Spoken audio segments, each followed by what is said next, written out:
Welcome back to another edition of the Pitch Putt and Puff podcast. My name is Roger, aka RGB. Appreciate everybody tuning in. Before we get into it, though, I always got to give a quick shout out to 420 Bliss, located at 740 Hoosick Road in Troy, New York, right up in the Walmart Plaza. Make sure you stop in there, check them out. Flowers, pre-rolls, edibles, tincture, vapes, you name it, they got it. Let them know that the Pitch Putt and Puff crew sent you. Today we're going back out to the West Coast. I'm going to be going in the female golf side of it, and we're going to have Audrey from Fore. What's going on, Audrey? Welcome to the podcast. Hi, thank you for having me. I'm Absolutely. excited to be here. You guys are my first golf podcast, by the way. So Nice. shout out to you. Awesome. Yeah, now I got all three of the Fore crew on here, so hmm completing the cycle. So why don't you tell us a little bit about yourself and how you got into golf? Yeah, I mean, for me, it was like instilled into me when I grew up. My mom hates this story, but it's actually hilarious. When my mom was having me, giving birth, my dad was on the golf course. So his ex-wife had to go and get him and bring him to the hospital, and then I was born. So literally since day one that I could walk, I had a putter and just, the fake wood, like plastic clubs, and Yep. just out with my dad. And it was always just a thing, a special thing I spent with my dad. It was our time at the clubhouse, our time at the pro shop. And he always gave me cherry colas. So I was like a happy little kid while he just hung out with his friends and, Yeah. but since then I just was competitive. I grew up dancing as well. So I always wanted to be competing. And then I got into junior golf and then high school golf. And yeah, ever since then, I've just been, enjoying the retired golf life, Yeah. not trying to Yeah. be as competitive, but, Sure. still beat the guys. And I love to hear it too, because we were just talking about, I have a 6-year-old and I got her the clubs for Christmas, and she's in the dance, she's in basketball, softball, the whole 9 yards. And I can see it already that she's going to be competitive. For example, like the basketball program she's in, they still shoot on 10-foot hoops. It's an older school, so they can't lower the hoops and stuff. Oh, wow. So most places you go, they're down to 8 feet so the kids can make a basket. Well, she was determined to make a basket this year. So the last practice, she goes, before we got out of the car, she's like, Dad, I'm going to make one today. I have to. It's the last one. She didn't, but she stayed for like 10, 15 minutes after practice and just sat there and shot and Uh, jumping as high as she could. I'm like, kiddo, you don't have to make this today. Like, we're okay. Like, no, Dad, I'm going to make one. After like 5 more shots, I was like, I had to go explain to her, like, it's okay to not do it today. And then yeah. she kind of understood and was like, all right. But now I have the hoop in the driveway. So if it's not any, sun's out at all, she's grabbing the basketball and she's trying to shoot. Well, I lowered it hmm down to 9 feet. So now she's making them. She's like, Dad, look at me go. I'm like, you got it, girl. This is to boost the confidence. Yeah. Yeah. I love it. And, once she sees that and has that satisfaction with golf and like making those putts or just like those really solid chips, she's going to Mm-hmm. be just as addicted because that's how I got started. Yep. My party trick has always been my drive shot. I can beat a lot of guys off the tee box. So that's always like my fun thing. But, like she's going to find it and she's going to fall just as in love with it. Absolutely. Yeah. Because same thing, though. She got the little tyke set, the little plastic ones. We hit those around the yard. And in the summer, I live on the lake. So in the summertime, we have a golf cart that we cruise around the lake with and everything else. So she'll drive it around. So I bought her like a little tykes one and hmm like a power wheels. So she'll drive it around the yard, pull out the club, hit it, drive up to the next one and hit it again. I'm just sitting there like pulling weeds or mowing the lawn, and I'm looking at her like, okay, I'm gonna have something to do. So that was last year. So this Christmas I was like, all right, you know what? I'm gonna get her a set. And then Yeah. one night a week, I'll bring her out. We'll play a couple holes, stay at everybody's way, let her putt around, just to get hmm into it to see how she feels. It's tough up here in the winter because it's so cold. So I brought her to the simulator once, and about hmm 30 minutes in, she was checked out. And I don't Oh, blame her yeah. because I'm about the same way with those. So I get it. It's Yeah. playing a video game for the most part. Right. She just enjoys being outdoors more than anything. That's what it is for sure. For sure. Yeah. So you said you lived right on a golf course too, right? Yeah. So my dad, I grew up in Nebraska. I've been in California for 13 years now, though. My dad, you could look out our front window and see cows. So it's like farmland. And then you look at our back window and you'd see hole number 4. So he built our house right on the golf course so he could have his like, favorite little That thing to do outside of work. And yeah, now it's just been a hobby and lifestyle for us. that's awesome. The best of both worlds. You got your farm in the front and your course in the back. Yeah, but I had to get out of that small city life. I understand that. That's what I'm dealing with up here. Everybody, I tell people I'm from New York, so they think automatically the city. I mean, I'm in Albany, so it's somewhat city, but it's a lot rural, suburbs kind of thing. So nothing like the Times Square aspect of New York at all. Yeah. Yeah. I actually took Brian back last summer to my hometown and we played our home course. And like it sat basically empty for a long time. Like COVID hit them hard, unfortunately, as a Hmm. business. And a couple years ago, they got a new owner, so now they're restoring it. We couldn't play the full course, but it was just nice to have Brian play like a nostalgia golf course for me because that's Right. literally where it started in Norfolk, Nebraska. So That's crazy, yeah. especially so young to get into it. Because I didn't start playing. I'm 40. I didn't start playing until about 5, 6 years ago. So I'm like, that's Hmm. part of the reason I'm glad I'm getting my daughter in young because of. I mean, you see it on Instagram, and I mean, on the LPGA, these girls they're golfing. They're doing big things and starting so Oh young. my gosh, yeah, and they are golfing though. Like, did you watch the golf tournament this I weekend? Nelly watched Corda parts of it. won. I watched parts of it. Yeah, I see Nelly won again. She's unbelievable. She really is. Hmm. Yeah, those girls, they can really golf. Like when they're sitting there shooting their 7 iron like 180 yards, I'm just mind blown. I'm like, Hmm. how? How? Yeah, I mean they're hitting it further than me. Some of them, it's like wow. I mean, and I'm 6'2", 190 pounds. I should be hitting a little bit further than some of these women. But it's just that's the thing. Like I noticed, like having the daughter, I start watching a little bit more female sports, and Hmm. the fundamentals, like the women's college basketball, like the LSU Iowa game is in Albany tonight, my hometown. Hmm. So the place is going like the city of Albany's rocking right now for these games. I believe it. It's the biggest thing we've had, and I couldn't tell you how long. And Hmm. just watching the fundamentals though, the fundamental bounce pass, the boxing out, like then you turn on a men's game and it's like a little bit more street ballish, which I Hmm. get because of the style, but like the same thing with the women. When they're golfing, their hands are in the right place. They're everything is just so fundamental.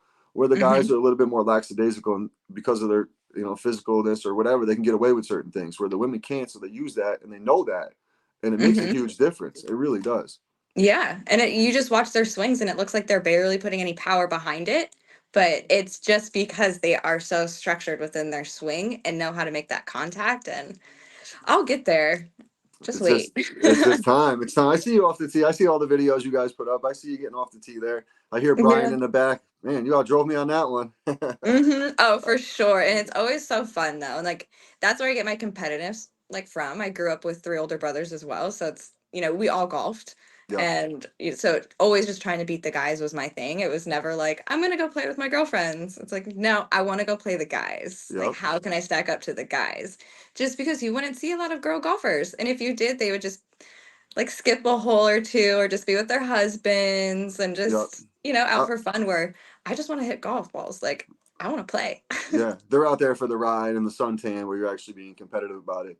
And that's what I Yeah. noticed. Like even up here, like a lot of my buddies' wives are like, oh, they see us going out to play all the time, so they want to go play. And then you notice, like on a Tuesday night, there's like we got couples going out to play sometimes. So, like my wife will come out maybe once or twice a year. But then when she Hmm. heard a couple of my buddies' wives like, hey, we might go play golf this weekend, and she's had my wife's golfed longer than I have. She's got clubs the whole 9 yards. So she's like, oh, maybe I'll go Same. with the girls. I'm like, go for it. I want you to go. Like, go out and start golfing. Then it makes it a little bit easier when I'm like, hey, you want to go golf, or we'll bring the little one. Now the three of us can go out and do it. And it's just Yep. it's a memory builder for all of us if it turns into something like that, which is Yeah, of cool as hell. course. Of course. That's me and Brian's favorite thing to do. Like once he told me he wanted to start golfing, like I took a 10-year hiatus. I just because like I was getting so competitive, I saw what I needed to do, but I had to make this hard choice between do I want to be a professional dancer or do I want to be a professional golfer and go college wise because then I Mm-hmm. had to really be serious my senior year. And I chose dance, of course, like that's why I moved out to Cali. Right. But, it left a sour spot with my coach and my dad. So I just kind of just quit and was just like, whatever. Then it's not for me.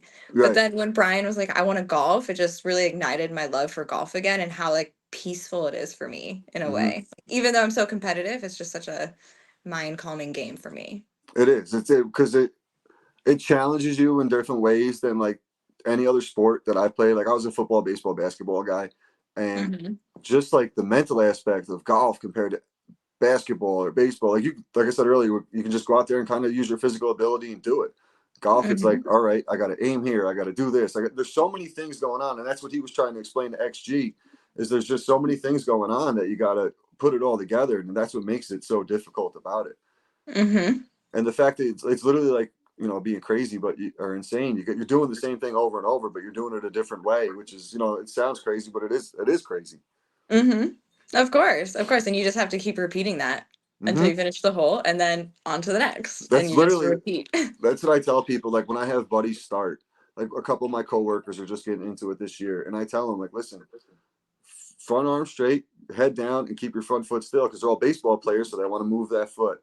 And Yep, they want to swing through too. yep. So I start Mm-hmm. doing that with them, and then like slowly just like progress. So the one kid's starting to pick it up pretty good. We've been to the range 2 or 3 times, but then the one guy, he's a baseball player, so his foot's moving every time. I'm like, bro, just calm down. And he's swinging as hard as he can, which is exactly what I did. Yeah. So it's reminding me of myself 6 years ago trying to kill the ball, and I'm only hitting like 160 yards, and it's going 200 yards to the right. Oh yeah. Every time. Like when we when I started golfing back up with Brian, like we both were just trying to crush the ball. And we thought we were doing so well. And it's crazy because we actually started filming our swings back in the day, but we weren't posting them. It Yep. was just so we could see like what we looked like golfing. And if I was to ever do a comparison video of Brian's first swing to now, it is unreal. Like the work that that man puts into golf is like it's dedication. It's Yep. admirable for sure. So like even myself too, just where I've came, just because I picked up my old habits again and I'm downswinging on my ball or I'm reaching too much and it's just going straight up and to the right, straight up and Hmm. to the right, you know? So just a challenge and now we have all these simulators in our house. I see So that. I have no excuse. I see that. I seen a video the other day. He posted. He was sitting there in the living room, hitting the irons into the simulator, into the screen. I'm like, Oh man, yeah. Oh yeah. I mean, just this morning or yesterday, I was in the shower and he was sitting out in the living room, and then all of a sudden I hear this bang, bang. I'm like, oh, he's hitting the golf balls again. that's awesome. That's awesome. So when you got, he reached out to me, said you wanted to hop on, and Yeah. you wanted to talk about the women's clothing in golf and how it's Yeah. just not it.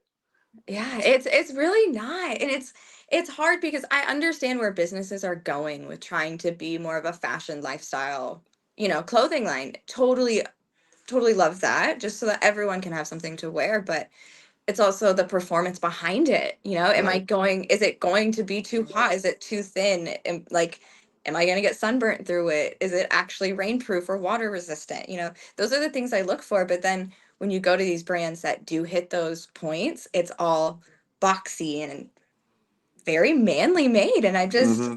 I'm just like, how do we build this disconnect, and have this really good in between? And, there's some brands coming out that are trying to do that, like For All, like they're really like expanding, but it's, also a term of cost. Right. Coffee is just so expensive to begin with. And then Mm-hmm. to buy a polo for $80, like, I'm sorry, like I won't, That's I, craziness. Yeah, hats are I 60 can't. bucks for a hat. Like that's crazy. Like it's absolutely Yeah. insane some of the prices. And sometimes it's because it's got a swoosh on it or an Under Armour sign or whatever the case may be, but you can go and find something even better quality what they offer in different Hmm. places. But I get what you're saying with like the women stuff. Because it was funny when he mentioned that you wanted to come on about that last year when my wife said she wanted to start golfing again. I went out and I stopped over at Dick's Sporting Goods and started looking at some stuff, and I was like, man, there's really not anything here that I think she would wear. And like, it's hard enough as a Hmm. guy picking out women's clothes as it is. So to Yeah. like go through the racks and I'm like, I really don't see anything. Like, I don't think she'd be out there in like a skirt. I think she'd probably wear pants. Like it was that whole thing too. Like, okay, like some women might not be comfortable rocking a skirt the whole time and Hmm. vice versa. So there is a lot of different things. I noticed is that a high society shirt you've been wearing? It is. It Yep. is. Oh wait, this side. Yep. This like for me, they just sampled this. So this is like I'm trying it out. I'm fitting it. Like just see how the feel is. And honestly, their material is it's so It's good. top. It's top Yeah. notch. I actually, I do another podcast, the Upstate Golf Guys. Oh Um, yeah. so he jumped on there because of the cannabis stuff, and he deals with the junior leagues. So I totally get it. Hmm. I reached out to him to come on here, and then he didn't want to, because of that. I was like, I have another option. I seen the stuff. I seen you guys rocking it.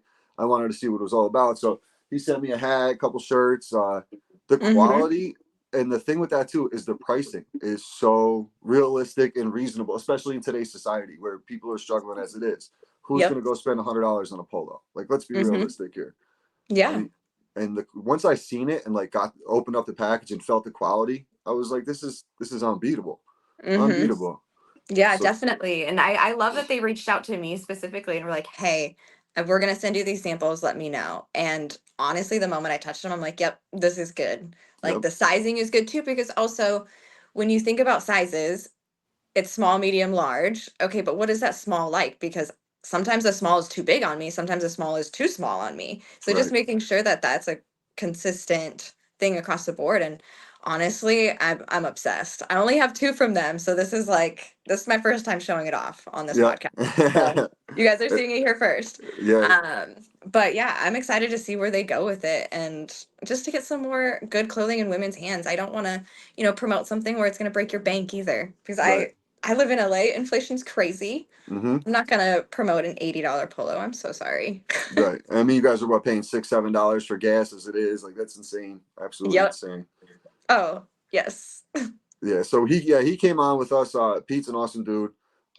He came on, chopped it up, hooked us up with some stuff. Shout out to him for that. I'll be rocking on Hmm. the course just because of like on a 90-degree summer day up here in upstate New York, it gets real humid, but that Yep. material is going to keep you nice and cool as well. So like those are the things I look at when I'm buying a shirt. Same thing with the size for me. I'm 6'2". If I buy a Nike large shirt, yeah, it's gonna fit like up here, but when I go to put my arms above my head, my stomach's hanging out because it's too short. But then the extra Yep. large will be all baggy under my arms. So when I'm going back to swing, I feel all, caught up. So I totally understand what you're saying from the women's Hmm. clothing. Yeah. And even just joggers and just pants and shorts alone, those are just hard to make for anyone. And I feel like the men now have it really, really well. Like there's a Hmm. lot of good men's joggers out there. So it's like now we really need to focus on the ladies because it's either too baggy or they look too athletic. And a lot of courses don't allow that, you Right, know?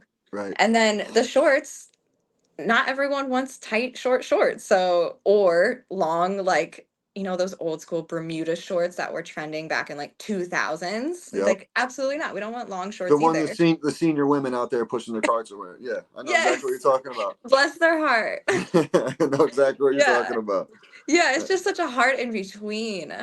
And I've just like lately, I've just been buying a lot of tennis outfits and going to Forever 21, going to Amazon. Honestly, I'm Yep. finding better things there than I would, you know, spending a top dollar for one polo. I can get four or five things for that same Hmm. cost. Yeah, because I'm looking actually right now to do some merch, and I'm going through the process of trying to find the quality I want. I mean, I'm not going to try to be like high society or swing juice or any of those guys. I really just want polos for the guys out there, just to rep the brand, maybe sell a couple locally if people, Yeah. guess kind of thing, whatever. But I don't want it to be, a Gildan t-shirt and that's gonna you wear it once and it shrinks. I want it to be something that's gonna Yeah. last you at least the season, get a whole season out of it. But I've probably had 3 or 4 different samples that I've got, and I'm like, okay, this one's okay, but it's not what I'm looking for. Or I put on the large and it fits like a medium, and I put on the extra large and it fits like a 2X. I'm like, okay, where's the middle that's actually going to fit me, the one I'm going to need to wear? So Mm-hmm. I totally understand that because I've been doing the same thing, and it is tough to find good quality, just products in general for, Yeah. for a reasonable price because like I said, I'm not trying to make money off it. It's just kind of, Hmm. I'm going to get them embroidered and send them off to the guys, but it's still like, okay, I'm going to get it. And then it's going to start to like pill up on the front after one wash or something stupid. I don't want that. And Hmm. Yeah. it's a tough game. The clothing game is a tough industry to even get involved in. Yeah, of course, because it does feel saturated, obviously, because everyone wants clothing, of course, but it's trying to find that way to stand apart. And also just that process of trying to start, like you're saying, is so long just because you have to deal with the manufacturers. Sometimes it takes a minute, sometimes it's overseas, and there's Yep. holidays that we don't participate in that they do, and it's like, okay, so now we have a 30-day break, so what do we do? It's Yep. a lot that goes into it that people don't understand. It's not just, oh, I like this shirt and this is my logo and I'm going to slap it on here and now we're going to sell it. Like there's a lot behind the scenes, and a lot of companies use European sizes, which also is Yep. I slightly just learned different. that. So, yep, that's where you're probably seeing that disconnect between the large and the medium for That's your what it was men's. too. Yep. Exactly it. Hmm. Yep. Yep. Oh man, but yeah. So with the thing though too, like I noticed is the past like we'll say 5 years, like the men's clothing has really changed though because like you said, the joggers weren't really a thing. You see more hoodies on the golf course where you would have never seen a hoodie on the golf course before, Yep. stuff like that where it's getting more a little bit more casual. Um, I think maybe in the next few years I'll probably start to. I'm hoping anyway, let's start to transition to the women's line for you guys, but Mm-hmm. and start going that route. I think it's just a matter of time. But like I totally understand what you're saying with the limited selection. Just from my experience of walking through Dick's that one day, and I was like, "There's not a single item in here that I think I that she would wear." And let Mm-hmm. alone if I get one, I don't want to pay $75 for a cut off polo. It's like this is Yeah. crazy. It's crazy. Yeah. Yeah, and like for me back in the day when I was competing, I didn't really care what I wore. It was shorts, I was comfortable, I was really focused on my game. But like now, just with social media and I'm a makeup artist as well. Like I like to look good. So it's like a Yeah, look good, feel good situation. So I want to buy clothes that like make me look good also. I'm not gonna just buy a boxy shirt just because it's a golf shirt and it's a big brand. exactly. Not me. Exactly. All right, let's get into a little bit of golf here. So I like to wrap up with these few questions. Yeah. What's your favorite club in the bag? Ooh, right now it's my driver.